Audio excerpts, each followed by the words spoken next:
I just wanted to introduce the piece that we're about to read, which is an excerpt of Jeremy's latest work, which I kind of call his magical shamanistic magnum opus called Canray Poole.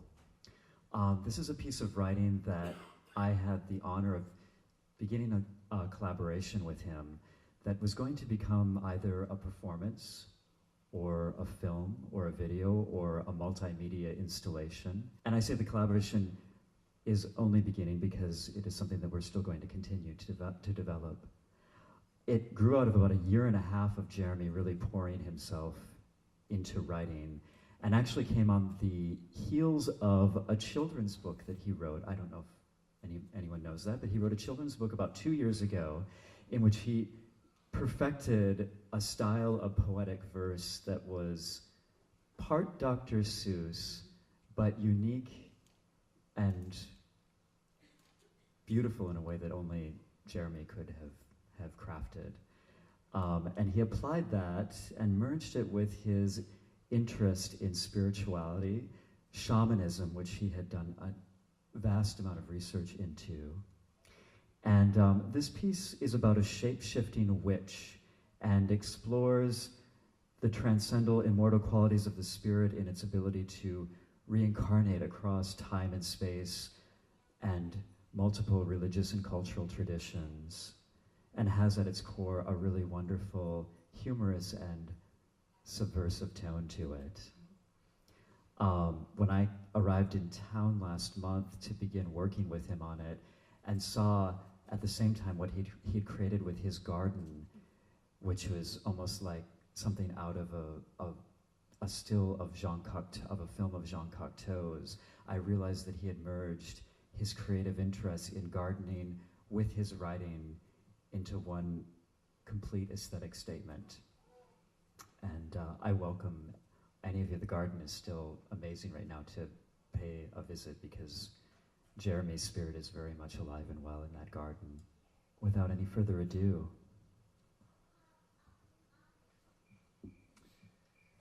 Though I've long lived by Wiccan creed, the fool's unruly ruling I do now heed. Canray Poole is unschooling.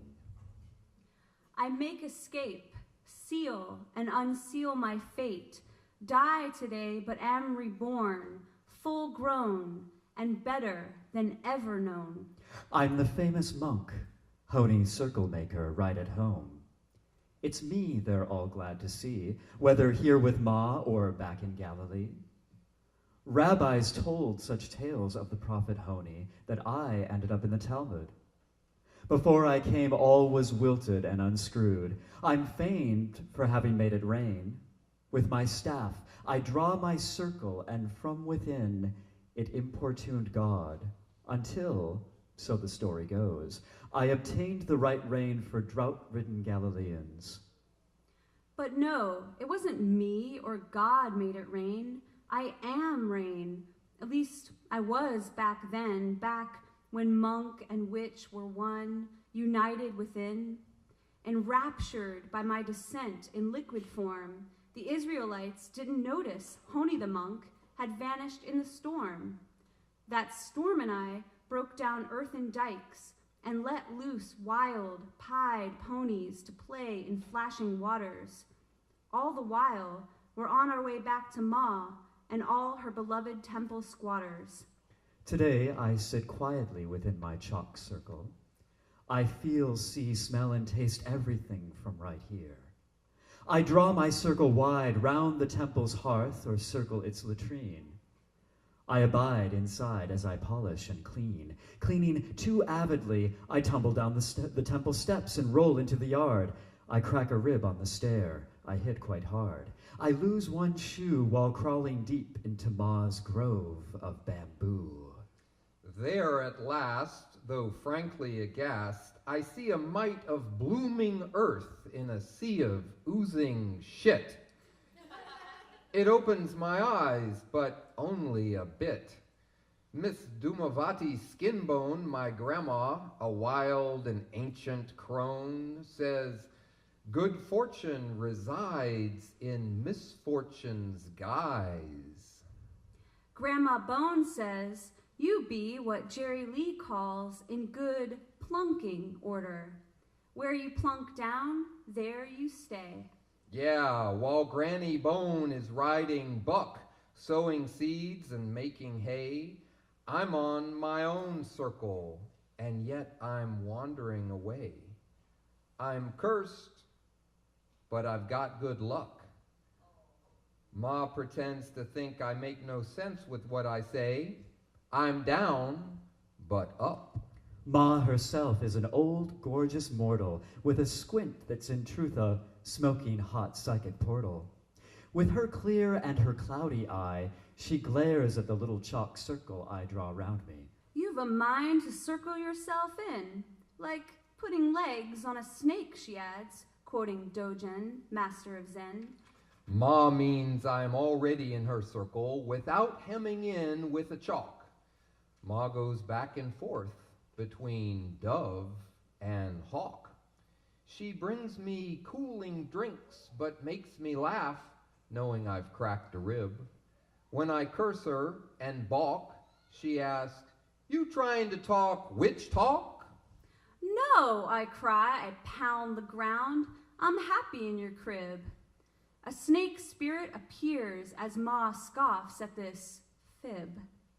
What could anyone do? We're deep in bamboo, reflecting on evil and rue, when out of the blue, it's Ma possessed through and through.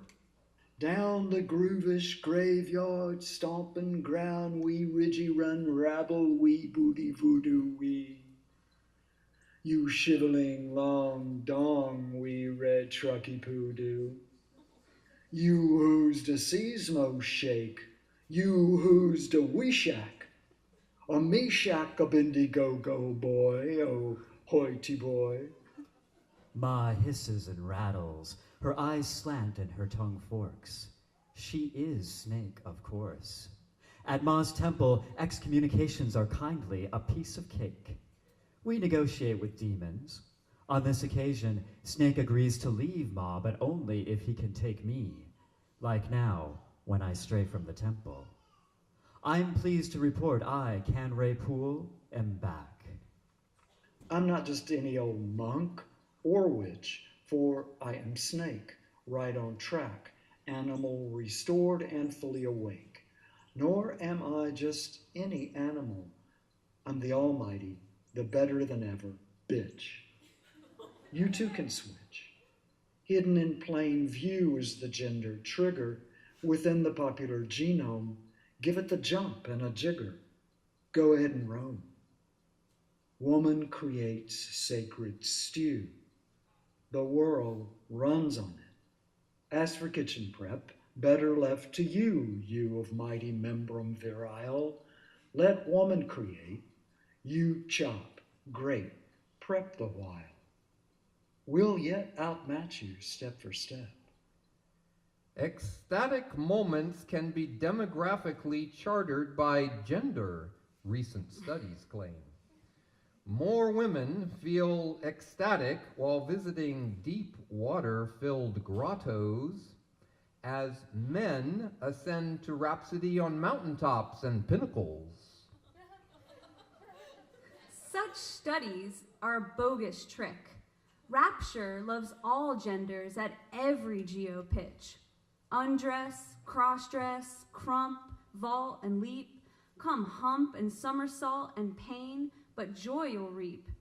On the posh east side, we feel some pride in pinning the tail on donkey hide, while downtown we're not lost, we're found as we spin the bottle with hobo clown. Everywhere we jump rope, hopscotch, sniff the flowers at the death watch. We're stewards to all that dies, buds and blossoms under the skies. By the way, Bible's Garden Eden holds not one. Check Genesis. You'll find no lily or mum, no buttercup, 4 o'clock or rose, not a petal to disclose, either spare or frilly. So what's garden without flower? What's Earth? Willy-nilly? 100 million years ago, there were no flowers and no real worth. The reason Mr. Darwin called flowers an abominable mystery was because he could not fit them in his own history. No one's ever figured where they come from except us witches who've drunk from the chalice. But that's no reason you should feel jealousy or malice. At least your flowers haven't met the fate of Edens. The church fathers do redact. Bible flowers get erased, or worse, they get whacked. Fat church fathers have stern piety in their eyes, so now's the time to act. Bomb the pious papas with cream or pussy riot pies. My grandma Dumavati reviles rebel talk, though her talk is pure potty. Stir up things as we have, and she appears, a vortex of road salt, corpse smoke, and lovers' tears, all intermixed. She leaves it to your fears, her image to finally fix. Smart. Grandma takes form at last, and I yell, "Oh, my heart, you look like hell." Don't like my shit suit. Snitched it off a stone-dead fat cat. A real big wheel, a hoot, but too maggoty to deal. Nice and full of grave lice, all globby in a wash, in a tomb so posh, in the governor's boneyard. It was a steal. Why, Granny, why? Child, please, she cries, I am good fortune in misfortune's guise. Good fortune? You lie. I try to worship you and like to die. I loathe gumming my teeth with tar, donning your shat-upon clothes, choking on your nettles and those stale, unsloppy joes. I ache from sleeping on your cold, bare ground and riding on your gaunt black mules. I hate following your rules. Only good is when you cry, "Kakakarma," and curse me by filling my head with the brain of a crow. That's no curse, though. That's the good in worshiping, you know. Miss Dumavati, call her Doom Doom. She hates being shaded. Acts like she's back at divinity school being downgraded. She's off in a huff, straight back to her rooms. She and her devotees ride off on the backs of crows, having spurned their brooms. Doom Doom claims crows need riding hard, whipping and cuffing. Crows can't even win his race with death, she predicts. He won't even think about huffing. But Crow is far too cavalier to race with death. And moreover, he's never short of breath. On and off his wings, Crow works, plays, and sings, pulling no strings, since he's the source himself of deepest springs. Crow knows when and when not to exercise his reason. Crow says Doom Doom is barren, bringing forth no fruit in any season. Doom Doom, blind to truth, claims to be pure even as she declares Crow black and uncouth. But Crow is all colors, and Crow is couth. He's perfectly couth. Success or failure may be everywhere, and with Crow's help, you just don't care. You cry, "Kakakarma, Kakakarma," whether weather be foul or fair. You're under Crow's spell, whether you're bound for heaven or hell.